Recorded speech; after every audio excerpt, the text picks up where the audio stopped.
အမျိုးသားတယောက်ဟာသူ့တငယ်ချင်းကိုကြိုဖို့လေစိတ်ကိုသွားခဲ့ပါတယ်မမျှော်လင့်ပဲသူ့စစ်ဆက်ထားသူကလည်းတယောက်ယောက်ကိုစောင့်နေတဲ့အနေနဲ့အဲ့ဒီနေရာမှာရှိနေတာကိုတွေးလိုက်ရပါတယ်အဲ့ဒီအချိန်မှာပဲသူ့တငယ်ချင်းကလေစိတ်ထဲကထွက်လာပြီးသူ့ကိုမြင်တာနဲ့စစ်ဆက်ထားသူကဝမ်းသာအားရပြေးသွားကတင်းတင်းကြပ်ကြပ်ဖတ်လိုက်ပါတယ်ဒီမြင်ကွင်းကြောင့်အမျိုးသားဟာအံ့ဩပြီးတနေရာထဲမှာပဲရပ်တန့်သွားခဲ့ပါတယ်ဒါပေမဲ့သူ့ကိုပုံမိုထိတ်လန့်စေခဲ့တာကတော့သူ့တငယ်ချင်းကဆိုတာဘူးကိုလက်စွပ်အဖြစ်အသုံးပြုပြီးသူ့စစ်ဆက်ထားသူကိုသူ့မျက်စိရှိမှတင်လက်ထပ်ခွင့်တောင်းလိုက်တာပါပဲအမျိုးသားကအလန့်တကြားနဲ့ဒီအပြောင်းအပျက်ကိုတားဖို့အမြန်ပြေးသွားခဲ့ပေမဲ့မယုံနိုင်စရာကောင်းတာကစစ်ဆက်ထားသူကလက်ခံလိုက်တာပါဒီမြင်ကွင်းကိုမြင်ရပြီးနောက်သူ့ရင်ထဲမှာမျှော်လင့်ချက်တွေပျက်စီးသွားခဲ့ပြီးစစ်ဆက်ထားသူအပေါ်စိတ်ပြတ်မှုကပိုနှက်ဆိုင်လာခဲ့ပါတယ်သူတို့နှစ်ယောက်ဖက်နေကြတာကိုကြည့်ရင်သူဟာတိတ်တဆိတ်ပဲထွက်ခွာသွားဖို့ရွေးချ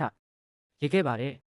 အိမ်ပြန်ရောက်ပြီးနောက်သူဟာဝမ်းနည်းမှုကိုအရက်နဲ့ဖြေဖျောက်ဖို့ကြိုးစားခဲ့ပြီးသူနဲ့စစ်ဆက်ထားသူတို့ရဲ့ချုံမြိန်တဲ့အမတ်တရားတွေကိုပဲစဉ်းစားနေခဲ့ပါတယ်နောက်ပိုင်းမှာတော့မိုးထဲကိုတယောက်တည်းထွက်ပြေးသွားပြီးမိုးရေတွေကြားမှာသူ့မျက်ရည်တွေပါစီးကျလာခဲ့ပါတယ်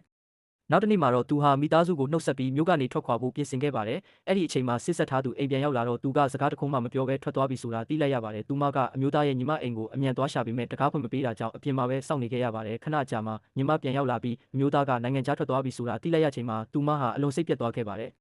အဲ့ဒီသတင်းကနေတော့မတက်တာသေးခင်ညီမကလည်းထွက်ခွာတော့မယ်လို့ပြောခဲ့ပါတယ်မထွက်ခွာခင်မှာတော့အမျိုးသားရေးထားတဲ့စာတစ်စောင်ကိုသူမလက်ထဲထည့်ပေးခဲ့ပါတယ်စာအိတ်ကိုဖွင့်ဖတ်လိုက်တဲ့အခါအတွင်းကစာသားတွေကြောင့်သူမဟာမျက်ရည်မထိန်နိုင်ပဲငိုကြွေးသွားခဲ့ပါတယ်